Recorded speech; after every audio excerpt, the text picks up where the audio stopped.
오늘은 제가 여러분과 함께 편지 하나를 읽으면서 시작해 보고자 합니다. 한 어린아이의 편지인데요. 우리 교회에는 사랑의 반찬 팀이 있습니다. 그래서 어려운 이웃들에게 이렇게 반찬을 나누어 드리는 팀이 있는데요. 그 팀이 그 반찬을 나누어 드릴 때 그걸 받은 한 어린아이가 우리에게 감사 편지를 보낸 그 내용입니다. 제가 좀 읽어 보겠습니다. 교회 선생님과 목사님께 안녕하세요. 항상 저희를 위해 기도해 주시고 사랑으로 가르쳐 주셔서 감사합니다. 다가오는 추석을 앞두고 정성껏 준비해 주신 사랑의 반찬 덕분에 따뜻한 마음을 느끼며 가족들과 맛있게 나누어 먹을 수 있을 것 같습니다. 사랑과 나눔의 마음을 전해 주셔서 큰 힘이 됩니다. 저희도 감사한 마음을 잊지 않고 늘 기도하며 살아가겠습니다. 하나님께서 선생님과 목사님 그리고 교회를 더욱 축복해 주시길 기도드립니다. 풍성하고 복된 추석 보내시길 바랍니다. 감사합니다. 굉장히 어려운 가정 형편에 있는 한 아이입니다. 우리 교회 나오는 것도 아니고, 그런데 우리 교회 사랑의 반찬팀이 그리스도의 사랑을 가지고 우리의 이웃에게 갔을 때 그 아이가 보낸 따뜻한 편지입니다. 여러분 마음이 따뜻해지시나요? 네, 따뜻해지시죠? 네, 그렇게 복음은 이웃에게로 그리고 밖으로 또 외부에게로 어려운 이웃에게로 나누어지는 것, 그것이 복음임을 잊지 않으시면 좋겠습니다. 저는 오늘 그런 의미에서 교회의 본질이 과연 무엇일까? 그 이야기를 여러분과 함께 나누어 보려고 합니다. 본질이란 알맹입니다. 본질이란 그 이름에 걸맞는 것을 만드는 핵심적인 요소입니다. 그냥 우리가 잘 아는 이야기대로 단팥빵에는 뭐가 있어야 됩니까? 네, 팥이 있어야 됩니다. 만약 팥이 없으면 뭐라고 부릅니까? 네, 그때부터는 각자 부르게 되죠. 왜냐하면 본질이 빠졌기 때문에, 알맹이가 빠졌기 때문에 이름을 그렇게 부르기가 어려운 겁니다. 그럼 똑같이 그리스도인 교회는 본질이 빠지면 난 그리스도인인가? 나는 교회로 불릴 수 있는가? 그 정체성에 대한 질문을 할 수밖에 없다는 거죠. 그러니까 그렇게 불리는 이름과 그것 다음, 이것은 그게 본질이 있느냐 없느냐가 그 핵심이다라는 겁니다. 부활하신 예수 그리스도께서 우리에게 그 본질이 뭔가를 분명하게 말씀해 주셨습니다. 그리고 우리에게 그것을 위임해 주시면서 이렇게 해야 돼, 이게 본질이야, 이걸 말씀해 주시고 승천하셨습니다. 우리가 잘 아는 말씀인데요, 마태복음 28장 18절부터 20절입니다. 예수께서 나와 말씀하여 이르시되 하늘과 땅의 모든 권세를 내게 주셨으니 그러므로 너희는 가서 모든 민족을 제자로 삼아 아버지와 아들과 성령의 이름으로 세례를 베풀고 내가 너희에게 분부한 모든 것을 가르쳐 지키게 하라. 볼지어다 내가 세상 끝날까지 너희와 항상 함께 있으리라 하시니라. 아멘. 주님이 가르쳐 주신 본질, 우리에게 위임하신 내용입니다. 뭐냐면 그리스도의 복음을 온 세계에 전파하고 내가 너희에게 가르친 대로 너희의 삶을 살아가야 한다. 이게 주님께서 우리에게 말씀해 주신 위임입니다. 그렇게 살아가야 돼. 그래서 이것을 영어로 뭐라고 하냐면 Great Commission, 우리말로는 대위임령이라고 부릅니다. 주님의 위임이다. 그리스도인과 교회는 이것 복음을 전파하고 말씀대로 살아가야 된다라고 하신 것을 대위임령 이렇게 부릅니다. 주님이 승천하시기 직전 제자들에게 사도행전 1장 8절의 말씀을 주셨습니다. 오직 성령이 너희에게 임하시면 너희가 권능을 받고 예루살렘과 온 유대와 사마리아와 땅끝까지 이르러 내 증인이 되리라 하시니라. 승천하시기 직전에 하셨던 이 말씀도 동일합니다. 예루살렘과 온 유대와 사마리아와 땅끝까지 내 복음을 전파하고 너희는 누가 된다? 나의 증인이 되어라.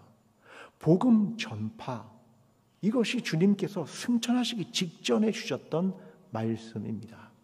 여러분, 이 두 개의 말씀이 주님이 우리에게 주신 말씀임을 믿으십니까? 아멘. 이게 우리의 믿음입니다. 그런데 어느 순간부터 우리는 이 주님의 위임과 주의 말씀이 우리 안에 흐릿해지기 시작했습니다. 시간이 지나면 복음이 점점 선명해질 거라고 생각했습니다.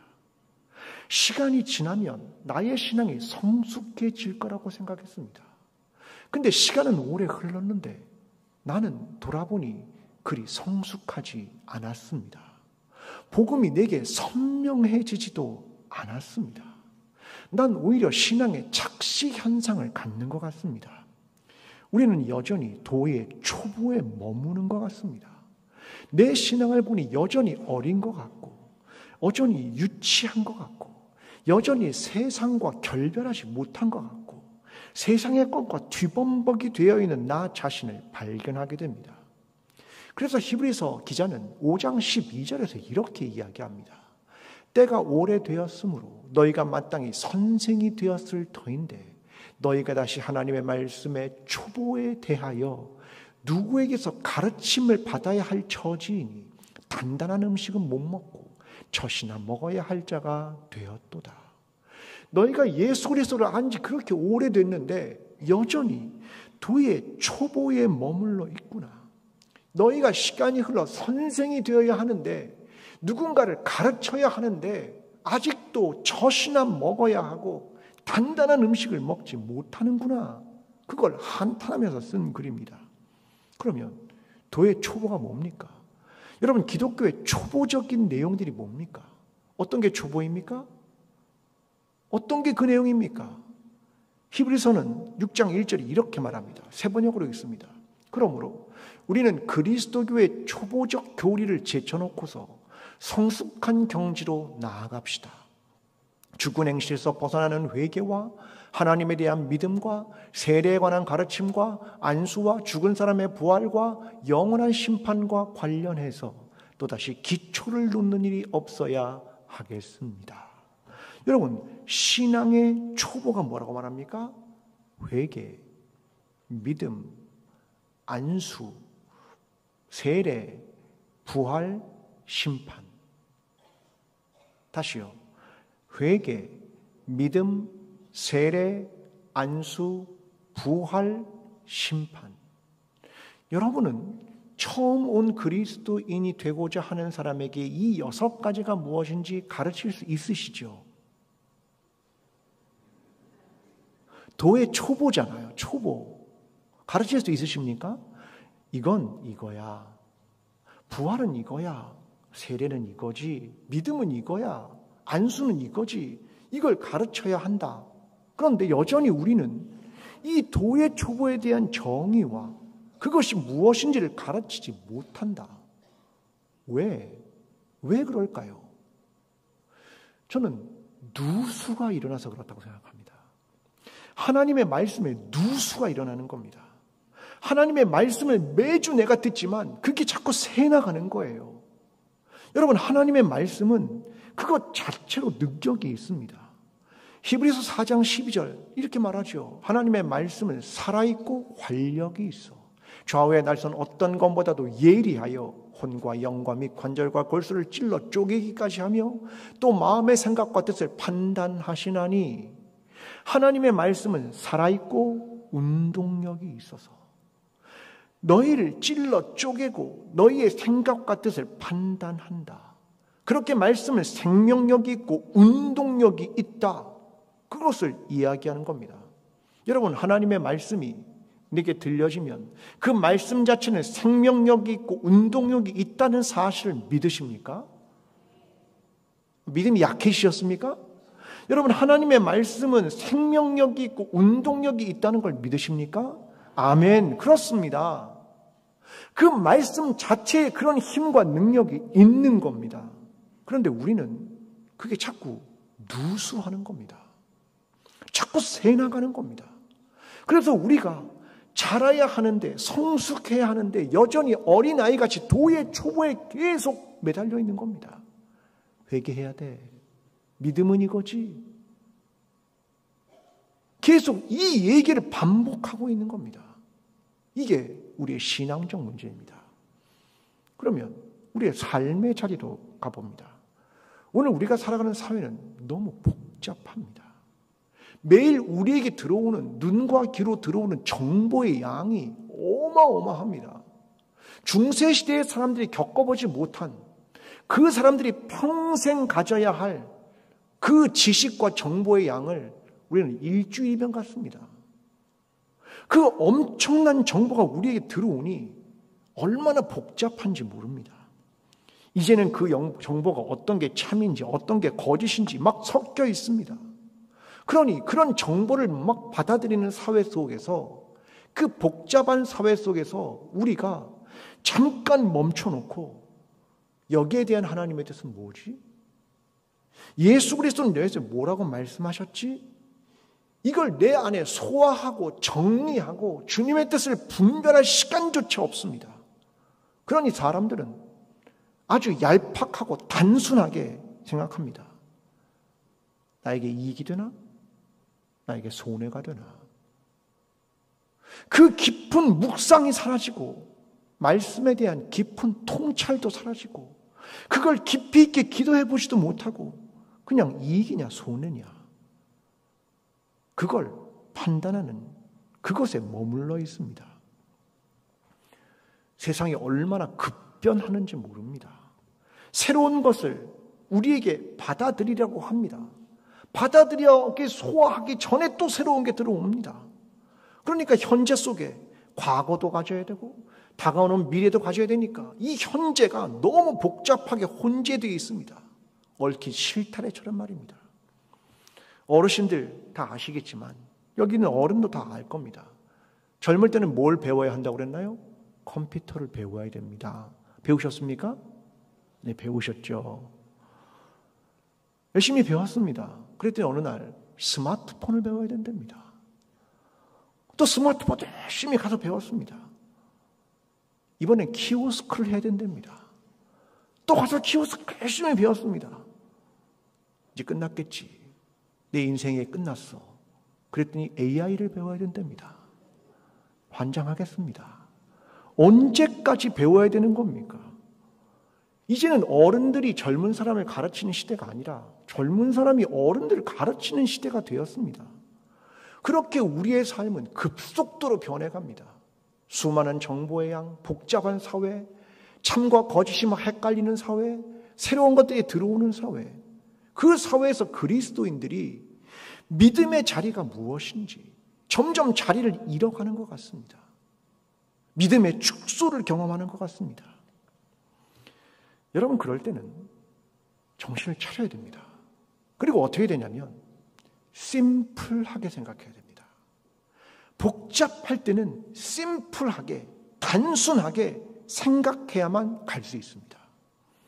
저는 그래서 여러분에게 심플 처치, 아주 본질, 단순함, 아주 간단한 그 핵심에 대한 것에 집중하자, 거기에 대한 이야기를 드리고자 하는 것입니다. 처음에 우리는 부활하신 예수 그리스도가 우리에게 말씀하셨던 내용을 이해해 들었습니다. 대위임령. 이걸 한마디로 말하면 복음 전파, 이거 아닙니까? 복음을 전해라. 그것 우리에게 주신 거죠.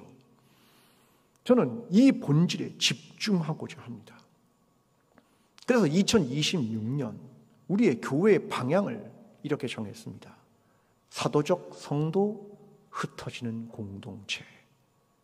선교에 집중하자라는 겁니다. 자, 여기에 대한 얘기는 그 뒤에 시작을 하겠습니다. 오늘 본문을 봅니다. 사도행전 11장 19절에서 21절입니다. 그때 스데반의 일로 일어난 환란으로 말미암아 흩어진 자들이 베니게와 구브로와 안디옥까지 이르러 유대인에게만 말씀을 전하는데 그 중에 구브로와 구레네 및 몇 사람이 안디옥에 이르러 헬라인에게도 말하여 주 예수를 전파하니 주의 손이 그들과 함께 하심에 수많은 사람들이 믿고 주께 돌아오더라. 스데반을 통해서 순교가 시작되었고 그건 박해가 시작됐다는 말입니다. 그동안은 예루살렘 교회가 그 내부 안에서 복음이 전해졌습니다. 예루살렘에 교인들이 늘어났습니다. 근데 늘어나면서 어떤 일이 있었냐면 히브리파와 헬라파 사이에 갈등이 생긴 겁니다. 근데 이번에는 외부에서 박해가 들어옵니다. 그러니까 이들이 못 견디고 흩어지기 시작한 겁니다. 그래서 여러 군데 흩어져서 예수 그리스도를 전하기 시작했다. 그 얘기를 오늘 본문이 기록하고 있는 겁니다. 여러분, 교회는 내부만을 지향할 때 제도화됩니다. 교회는 내부만을 지향할 때 자리를 가지고 다투게 됩니다. 교회는 내부만을 지향할 때 팔을 나누고 갈등하게 됩니다. 왜 그런 줄 아십니까? 교회의 본질은 내부를 향하는 게 아니라 외부를 향하는 겁니다. 그리스도의 복음을 외부에 전하는 겁니다. 그리스도를 믿지 않는 사람들에게, 소외된 이웃에게 그리스도의 사랑과 하나님 나라를 전파하는 거죠. 그걸 오늘 본문이 보여주고 있는 것입니다. 교회의 본질은 내부를 향하지 않고 외부를 향하며 그리스도를, 하나님 나라를 전파한다. 이게 본질이다. 그 얘기를 들려주고 있는 겁니다. 제가 최근에 재미있게 읽었던 책이 한 권 있어서 소개합니다.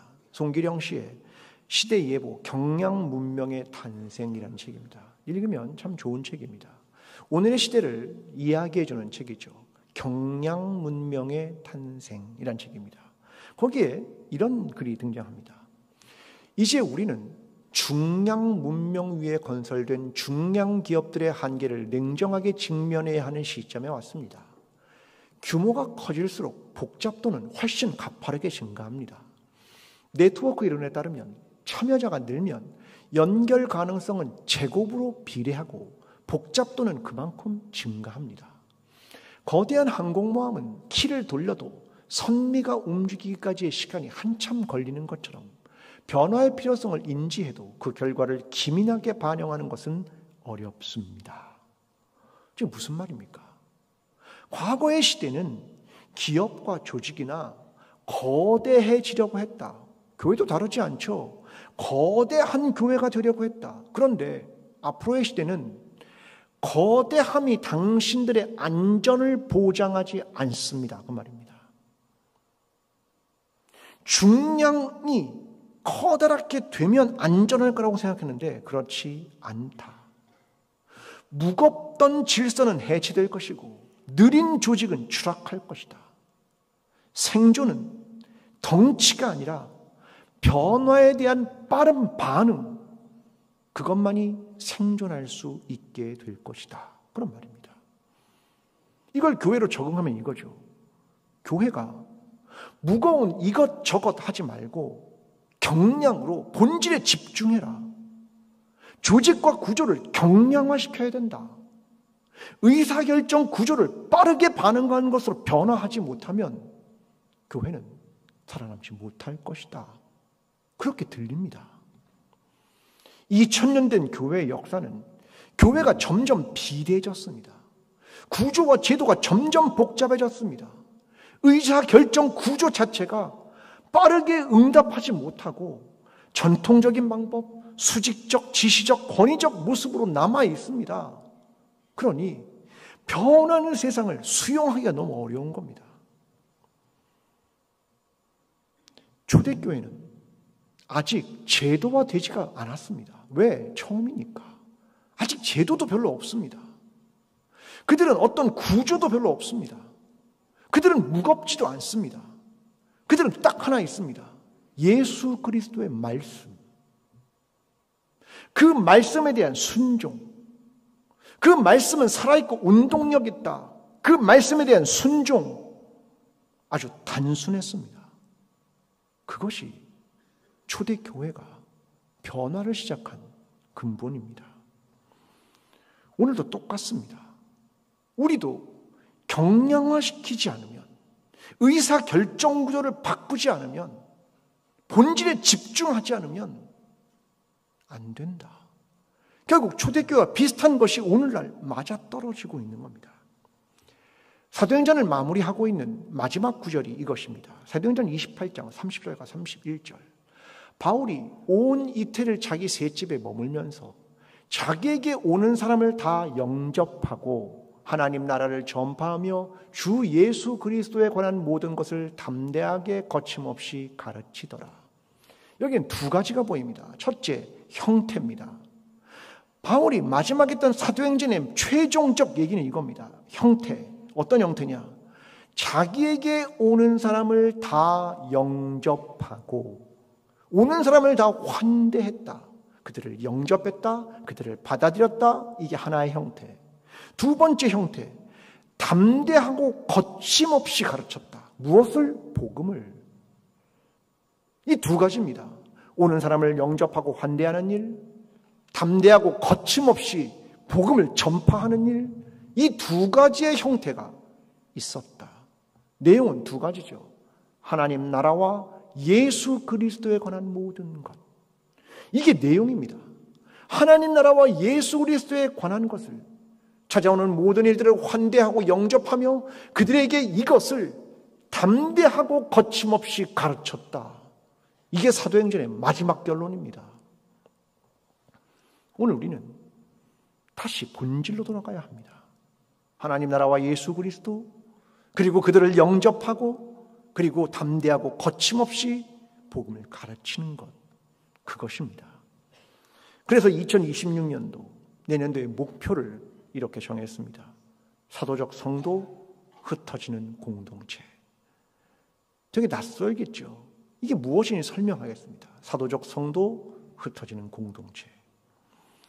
초대교회는 사람들이 회심하고 기독교 공동체에 들어오게 된 것은 사도들의 설교 때문입니다. 자, 사도행전 2장 14절. 베드로가 11사도와 함께 서서 소리를 높여 이르되 유대인들과 예루살렘에 사는 모든 사람들아, 이 일로 너희가 알게 할 것이 내 말에 귀를 기울이라. 그리고 설교를 시작합니다. 사도들과 모든 베드로와 사도들이 서서 이 복음을 전합니다. 그때 사도들의 설교의 복음을 듣고 사람들이 반응합니다. 2장 37절. 그들이 이 말을 듣고 마음에 찔려 베드로와 다른 사도들에게 물어 이르되 형제들아 우리가 어찌할꼬. 사도들이 복음을 전했습니다. 사람들은 믿기 시작하고 회개하기 시작했습니다. 이게 사도들의 역할입니다. 복음 전파는 사도들의 역할이었습니다. 그런데 사도행전이 흘러가면서 6장에 7 집사를 선택하게 됩니다. 그들은 본래 구제하는 일을 위해서 선택한 사람입니다. 어려운 사람들을 돕기 위해 7 집사를 선택합니다. 그런데 그들 중에 스데반이 7장에 이야기를 시작합니다. 7장 2절에 이렇게 말합니다. 스데반이 이르되 여러분 부영들이여 들으소서. 우리 조상 아브라함이 하란에 있기 전에 메소포타미아에 있을 때 영광의 하나님이 그에게 보여. 그러면 7장 전체가 그가 복음을 전하는 내용입니다. 누가요? 집사님이.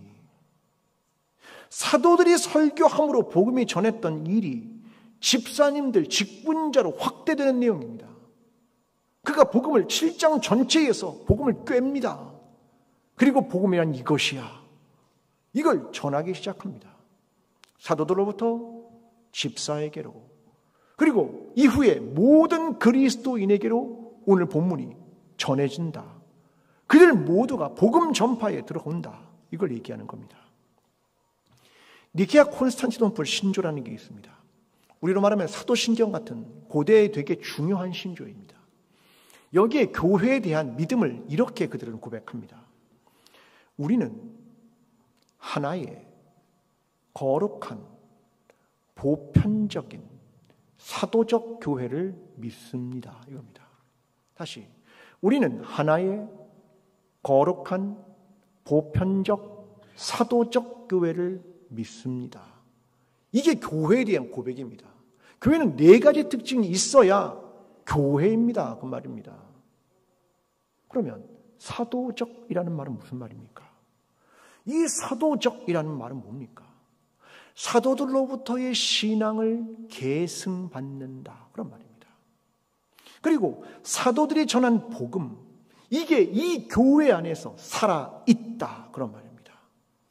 그리고 그리스도의 생명의 복음을 세상 끝까지 전하는 사도들, 그들이 고난이 닥쳐와도 이 일을 감당하며 증언한다. 이게 사도적 교회라는 말입니다. 사도라는 말은 보냄을 받았다 그런 말입니다. 저와 여러분은 세상으로 보냄을 받은 사람들이죠. 그래서 사도입니다. 보냄을 받았다는 의미에서 우리는 사도입니다. 교회는 이 사도 전통에 서 있다. 사도들이 가르친 것을 계승하며 그들이 전한 예수 그리스도에 대한 복음을 교회가 간직하고, 그리고 그들이 복음을 전한 것처럼 세상의 복음을 전하며 그때 맞이하는 고난도 감당하며 사도적 증언을 해낸다. 이게 교회다 그런 말입니다. 교회는 예수 그리스도의 대위임령을 지켜가는 겁니다. 우리에게 위임하신 내용, 마태복음 28장의 내용을 지켜가는 겁니다. 그래서 초대교회가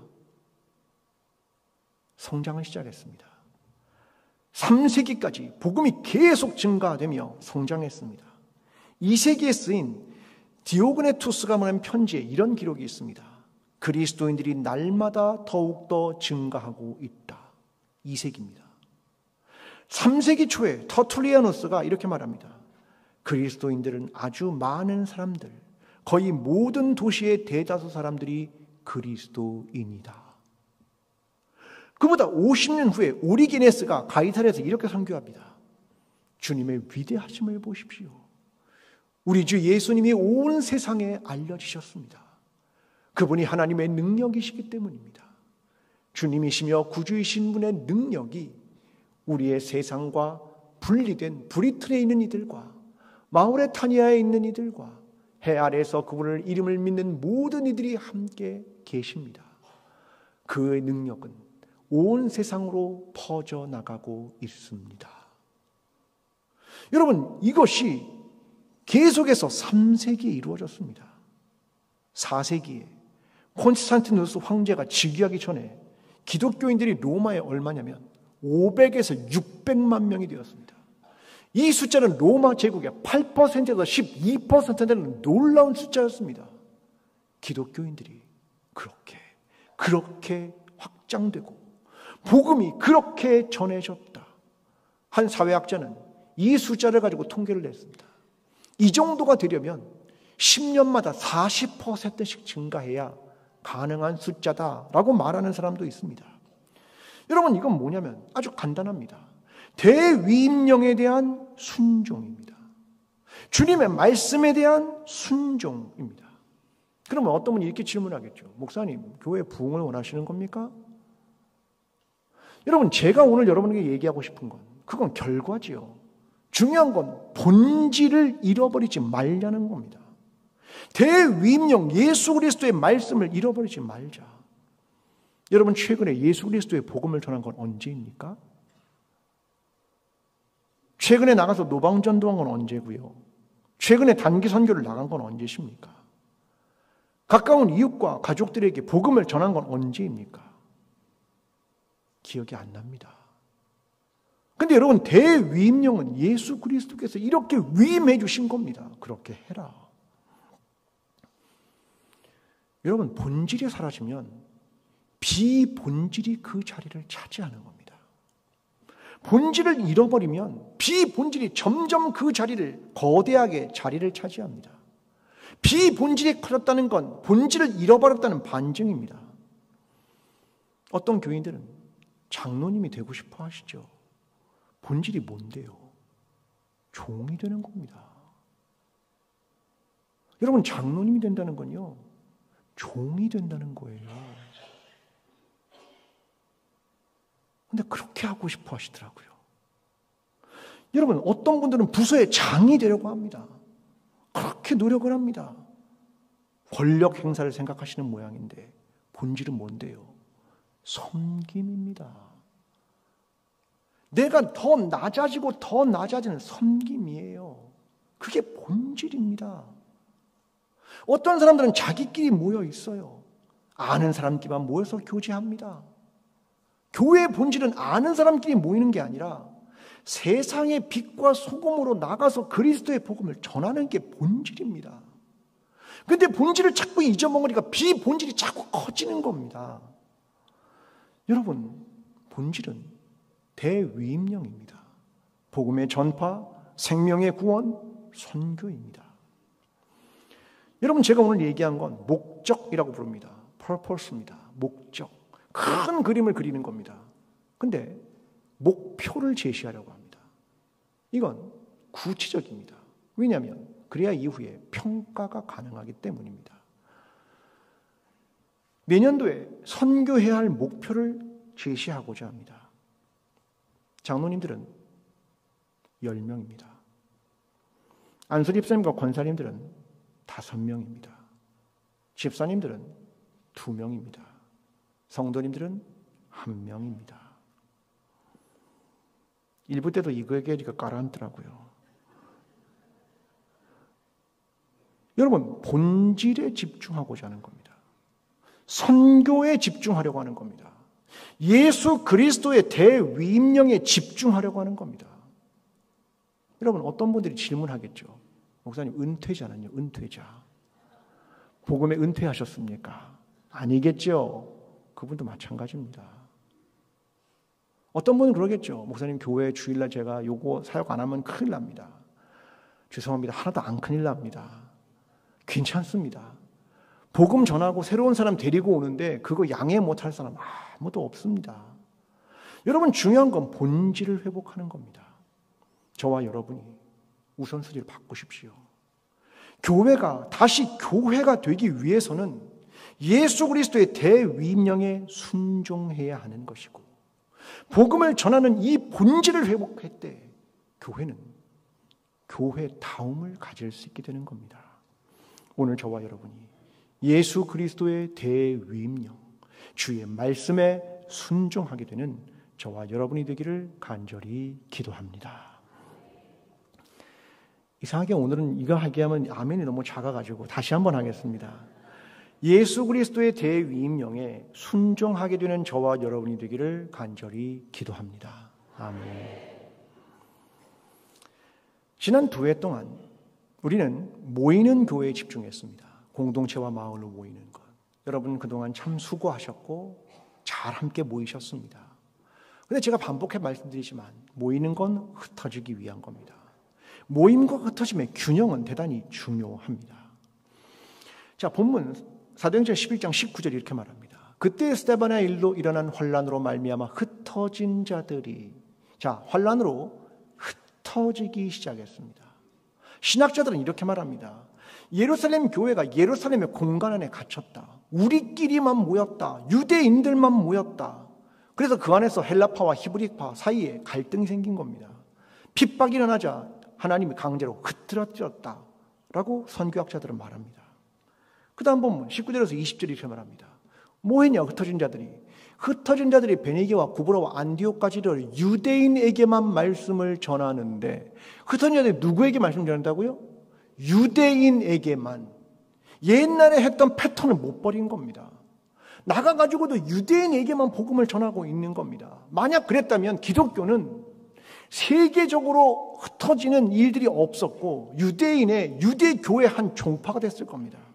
그런데 그 다음 구절이 중요합니다. 이렇게 말합니다. 그중 구브로와 구레네 몇 사람이 안디옥에 이르러 헬라인에게도 말하여 주 예수를 전파하니. 저 짧은 문구가 어마어마하게 중요한 겁니다. 헬라인에게도 말하여 주 예수를 전파하니. 이 작은 변화 하나가 전 세계의 복음이 전달되는 출발점이 되었습니다. 유대인에게만 전했던 복음이 헬라인에게도 말하여 주 예수를 전파하니. 여러분, 우리는 본질로 돌아가야 합니다. 그건 흩어지는 공동체가 되는 겁니다. 이제는 서로 알아가고 이해하고 친밀한 거 잘 훈련하셨습니다. 잘하신 겁니다. 그렇게 모여야 되는 거죠. 근데 그 안에 낯선 사람들이 얼마나 많았습니까? 몰랐던 사람들이 서로 알아가는 일 정말 잘하신 겁니다. 그 안에서 말씀을 나누시고 잘하신 겁니다. 함께 기도한 거 정말 잘하신 겁니다. 근데 그 다음은 흩어지는 겁니다. 외부로 문을 열고 나가야 되는 겁니다. 그리스도를 알지 못하는 사람들에게, 도움이 필요한 사람들에게, 소외된 사람들에게 그리스도의 사랑과 섬김으로 흩어지는 겁니다. 우리는 이미 마을 간증을 계속하고 있습니다. 마을 간증에서 여러분, 요양원에 가서 섬기는, 이주민에 가서 섬기는, 자기의 믿지 않는 가족에게 섬기는 이런 흩어짐에 대한 고백들이 계속 있는 겁니다. 모이는 것도 중요하고 흩어지는 것도 중요합니다. 이게 우리 가운데 너무나 소중하다라고 하는 겁니다. 그래서 사도적 성도, 흩어지는 공동체. 우리 개인은 사도적 성도가 되고 우리의 마을은 흩어지는 공동체가 된다. 이게 내년도 주제입니다. 옆 사람하고 이제 천천히 인사를 좀 해보겠습니다. 먼저 인사할 때는 이렇게 하십시오. 사도적 성도가 됩시다. 그러면 그 앞에 사람이 흩어지는 공동체가 됩시다. 이렇게 인사하는 겁니다. 자, 옆 사람 인사하겠습니다. 사도적 성도가 됩시다. 흩어지는 공동체가 됩시다.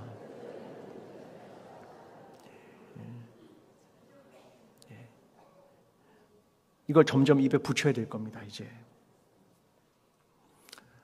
여러분, 우리는 팩트를 아는 게 되게 중요합니다. 지난 10년간의 우리 교회의 선교를 분석했습니다. 우리는 정말 예수 그리스도의 복음을 전하는 데 관심이 있나? 선교에 관심이 있나? 여러분, 우리는 예수 그리스도의 말씀과 본질을 지키고 있는 겁니까? 우리는 정말 예수 그리스도의 대위임령인 선교를 지켜가고 있는 겁니까?